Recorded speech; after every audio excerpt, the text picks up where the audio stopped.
Bismillahirrahmanirrahim. With the name of Allah, God the Creator, the merciful benefactor, the merciful Redeemer. I greet you. Assalamu alaikum. Peace be upon you. Wa rahmatullah. And with his blessings and mercy, wa barakatuhu. And all of his blessings.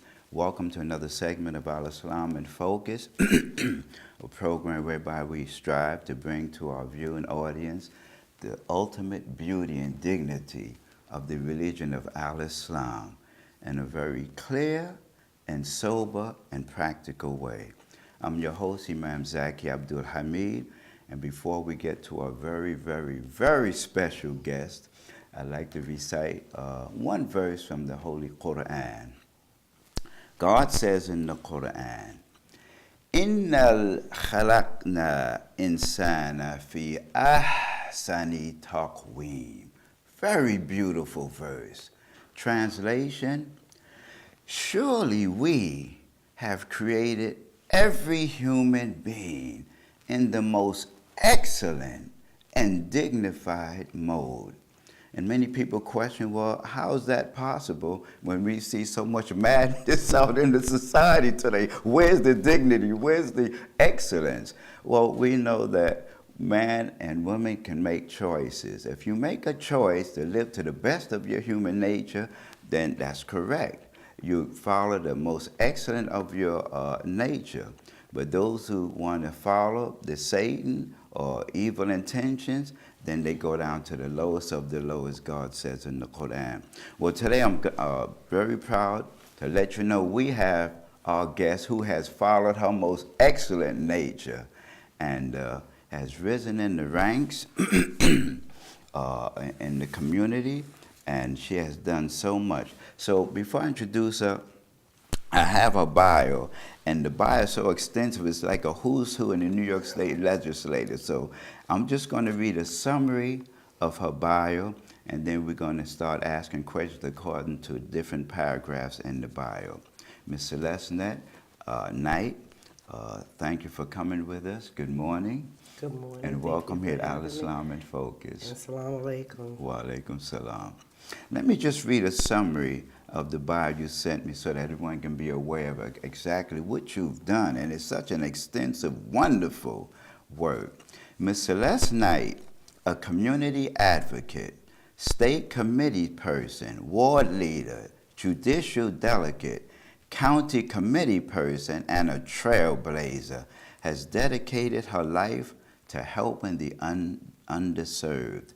She is an outstanding community leader and grassroots organizer. She currently works for the New York State Senate Majority. She previously served as the fiscal liaison for the New York State Senate Democratic Conference. She's responsible for the fiscal integrity and management of all capital and discretionary funding allocations. Now, this next paragraph I'm going to ask you questions about, Ms. Knight. Ms. Knight joined the New York State Legislature in May of 1997, later serving as the assistant to the press secretary to the Minority Conference and then a special assistant to the chief of staff in the office of the Minority Leader. She went on to become the special assistant to the New York State Senate Democratic Conference leader.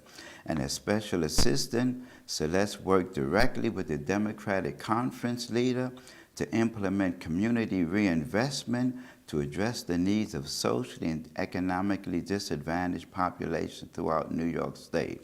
And I know there are many pockets of poverty throughout New York State. Ms. Celeste, tell me about that venture that you did. Well, working with the minority leader at the time of the Democratic Conference, we thought it was imperative to get the community to reinvest in itself and to take ownership of itself. So we began to implement various programs based on the different demographics, creating a senior grandparents information day where we got the seniors to come in and act as mentors to our youth, trying to reunite the community. various different programs. We made sure that we allocated funding to them to make sure that, especially in New York City, the community boards would actually have funding to implement information and programs throughout the community. Wonderful, wonderful. Okay. We go further. She has also published numerous directories and guides that impact communities around the state. Most notably, and this is so interesting, Pathways to Funding, a monthly publication intended to provide organizations and individuals with support in finding and applying for grants, as well as The Road to Reentry, a guide that enables ex-offenders to locate the resources and programs needed after incarceration. Now that particularly interests me, Ms. Knight, because we worked for Department of Correction, myself and my co-host, Ma'am Kadir, for years. And one of the main problems, as you know, is where do you go for resources? How do you get reestablished back into society? You have a guide here whereby they'll help them greatly. Would you speak about those two publications? Sure. Well, I created the guide mainly because there are very few in our community that don't have someone who has touched the penal system. Every one of us, a cousin, an uncle, a brother, even a neighbor. But there was no collective place where all of this information could be held. So I thought of the initiative of creating a guide that would let them know what resources they need, because I realized that families didn't even know.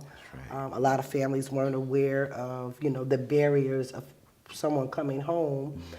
If you're in public housing, whether or not you can have someone come home to public housing. And a lot of this was causing people to reoffend, because if you come home and you don't have identification, and then there was this loophole where some people didn't have a picture ID. Without a picture ID, you can't get a birth certificate. Without a birth certificate, you can't get a Social Security card.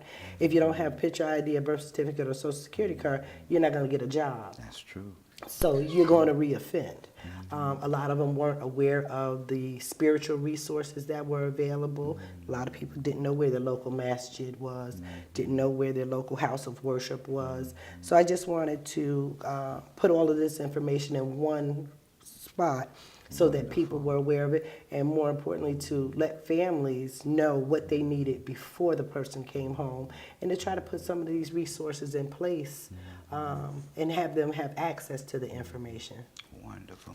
Now, where would he be able to pick up this Road to Reentry guide, say a person that's just coming out from prison? It's actually it actually went to some of the prisons. It was available in some of the prisons. It is available online at the New York State Senate.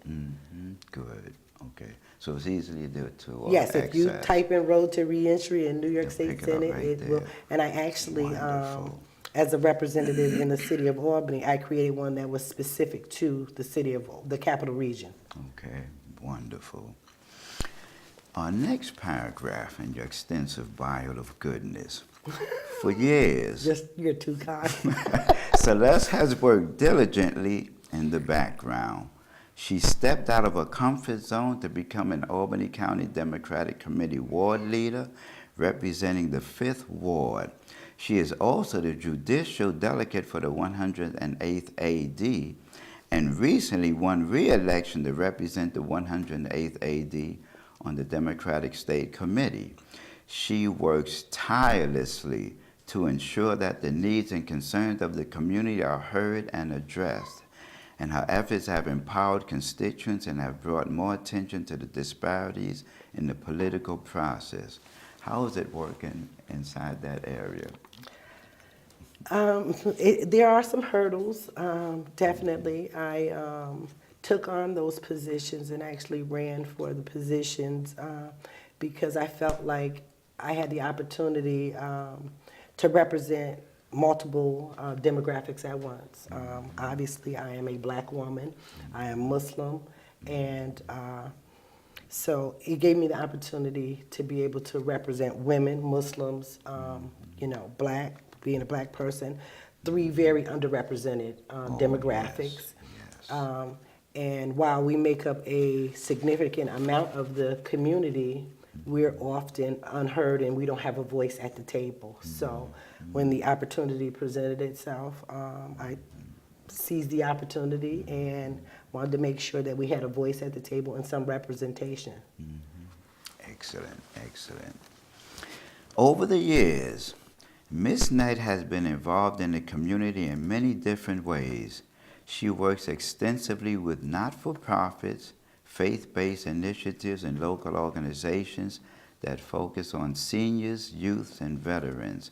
Her most recent collaboration was with local artists from the Capital District to create the Summer Soul Series. Now that really caught my attention. I like that title, Summer Soul Series, which is a cultural explosion of information, music, art, and spoken word.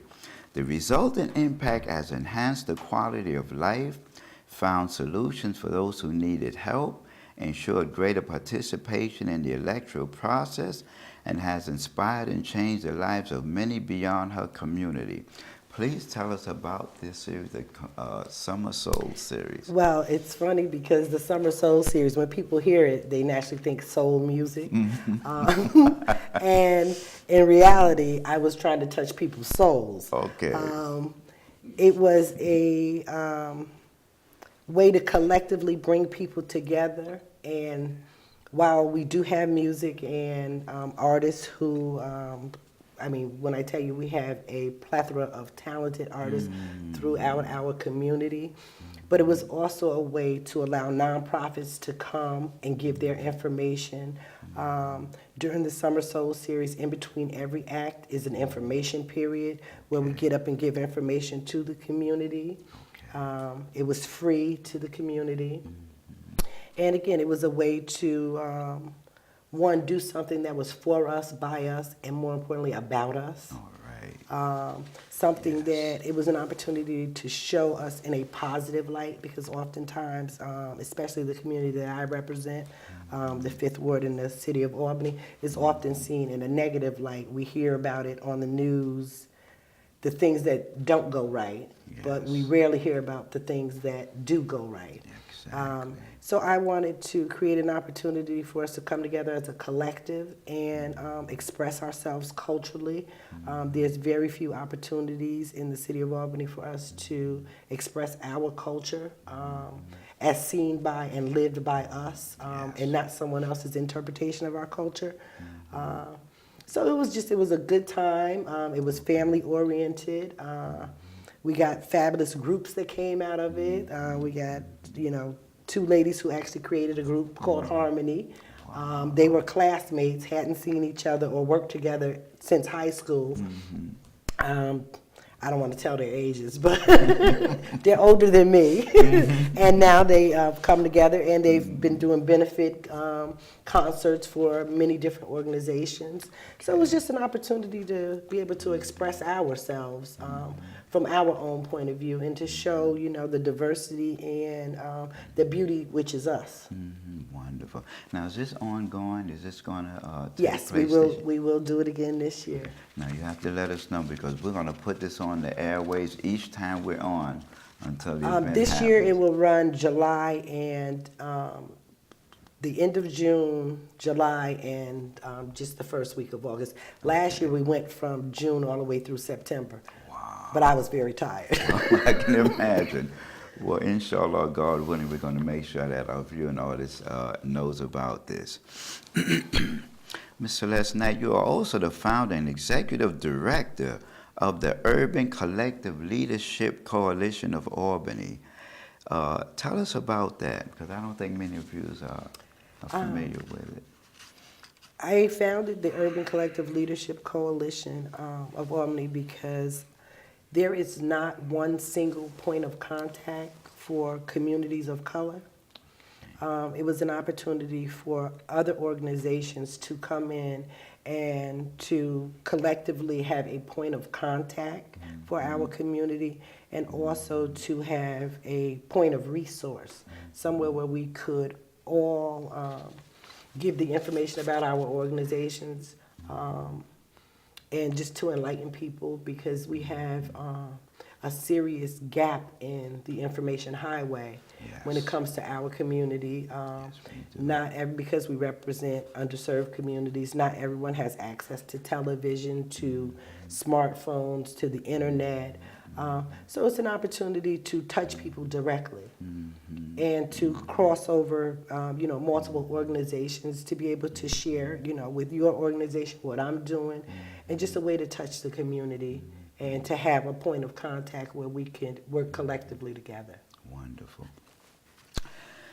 I noticed that in the Holy Quran, God continuously says, to him who is most important, those who believe and do righteous deeds. But the translation, the real translation, and that's a loose translation, those who believe and are continuously correcting the wrong, improving their lives, taking wrong and making it right.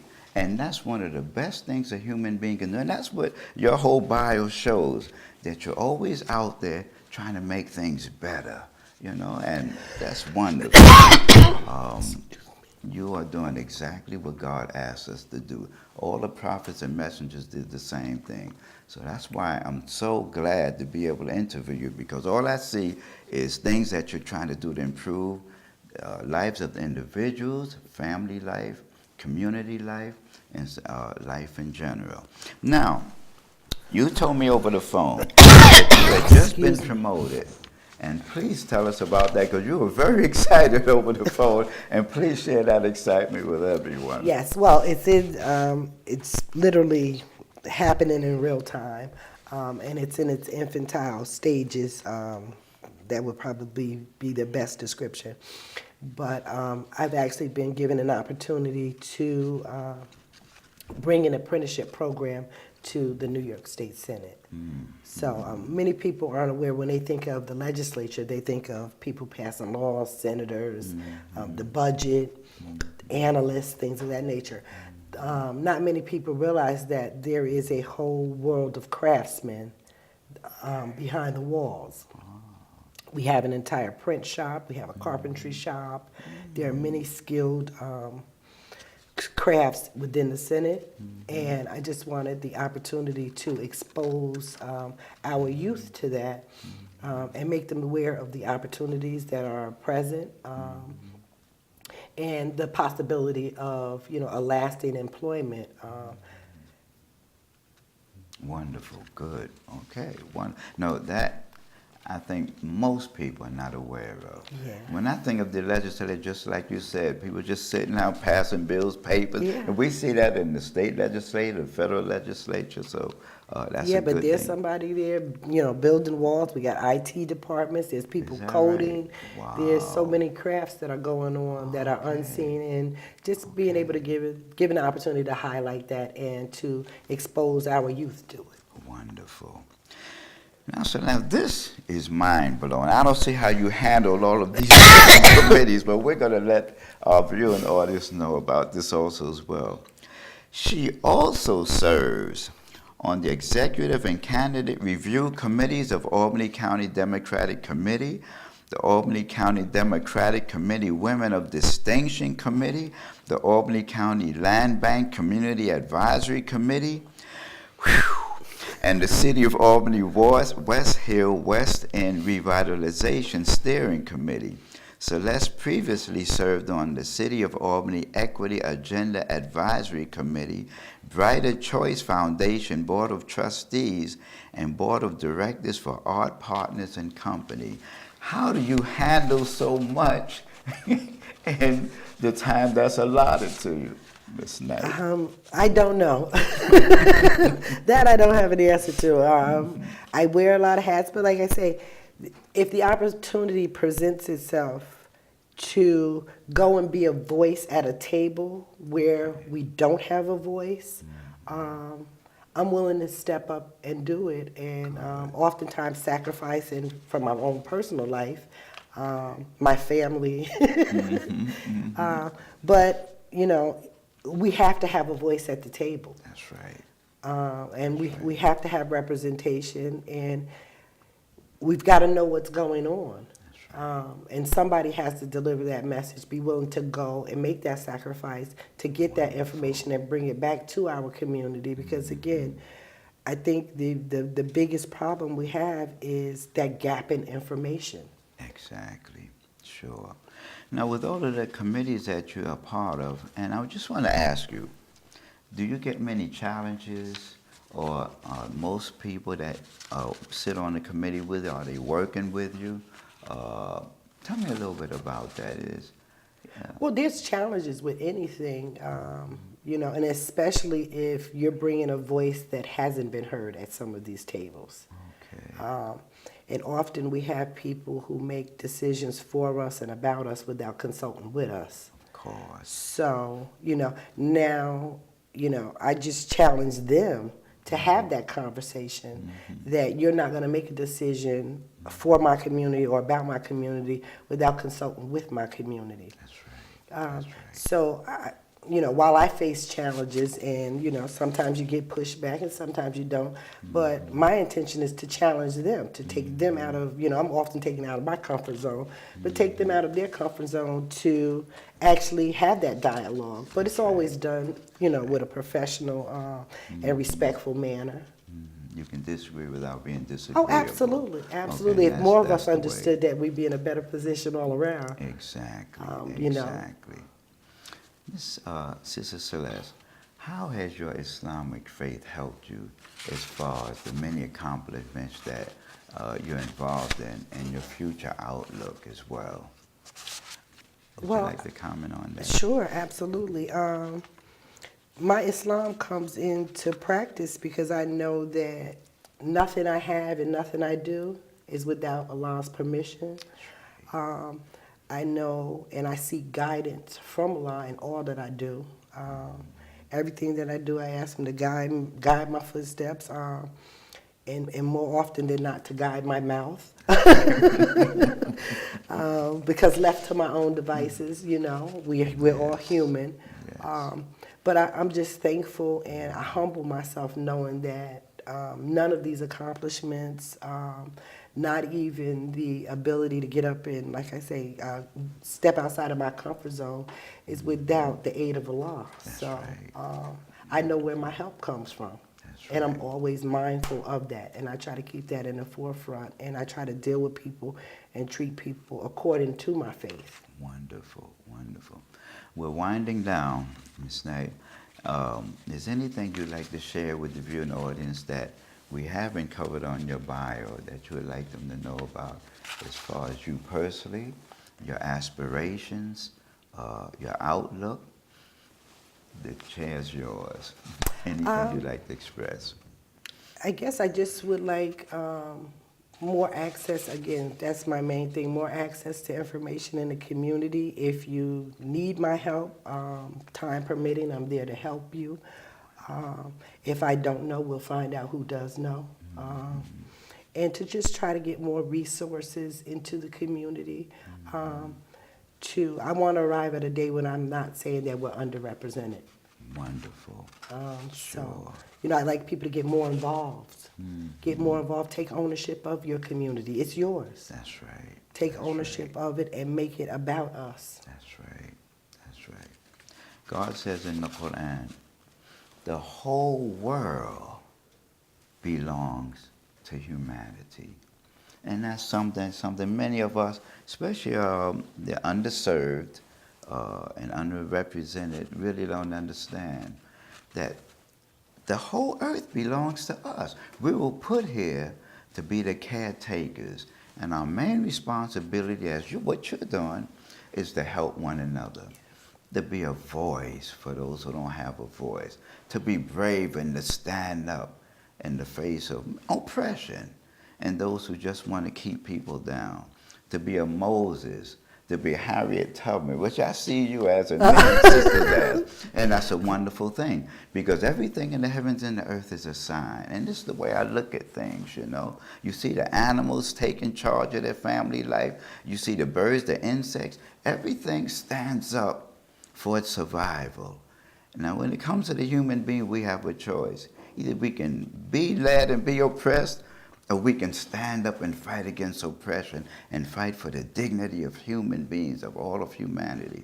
And it's wonderful what you're doing, because it's like a freedom fighter talking to another freedom fighter. And that's what I love to be labeled as. And Imam Qadir, my host, also as well. It's the only way to live, to strive to bring humanity together in human and moral acts with truth and understanding, and to see a better way, to love for your brother and sister what you love for yourself. And that's exactly what you're doing. Do you see yourself as that way also Yes, as well? well, yes, I definitely want for my brother and sister what I want for myself. That's right, that's right. So he's giving me the 2-minute mark, okay. So Ms. Celeste, it's been a pleasure having you on. And I want to say to our viewing audience, don't go away, because we have another segment called Words Make People, where our host, Imam Abdul Qadir, is further going to interview you also as well. And we're going to go further as far as the accomplishments and the great work that you're doing. I'd like to end by just letting everyone know that we want you to have a very, very clear concept of what Al-Islam is. It's not a narrow-minded religion where we say, well, you're not Muslim, you're going to hell. You know, no, we see humanity as creatures of God, whereby we interact with every single person on the planet Earth. God says in the Quran, we have surely made you into nations and tribes and communities, not to hate one another, despise one another, but to know one another and to work together with one another in order for the upliftment of humanity. We're going to be judged, as you know, Sister Celeste, on what we do as far as using our talents and our skills in the upliftment of our fellow man and our fellow women toward become a greater human being. So this is a wonderful opportunity to expose to you people like Sister Celeste, who's doing so much in the community, which reverberates throughout the world. I understand we may be on YouTube, and this is going to be worldwide, and this is wonderful. God makes this technology in order for us to bring the message now throughout the entire world in split seconds, and that's a wonderful thing. So again, we thank you so much, Sister Celeste, for everything that you're doing, and we hopefully hope that those who are listening will be able to contact you for more information, so that our lives can be bettered and we become more prosperous and healthy and productive as a people. Again, I thank you so much, and please stay there, because we're going to have our next segment, Words Make People. But I greet you, Assalamu alaikum wa rahmatullah, peace be upon you, merciful Allah, and thank you so much. Assalamu alaikum, Sister Celeste.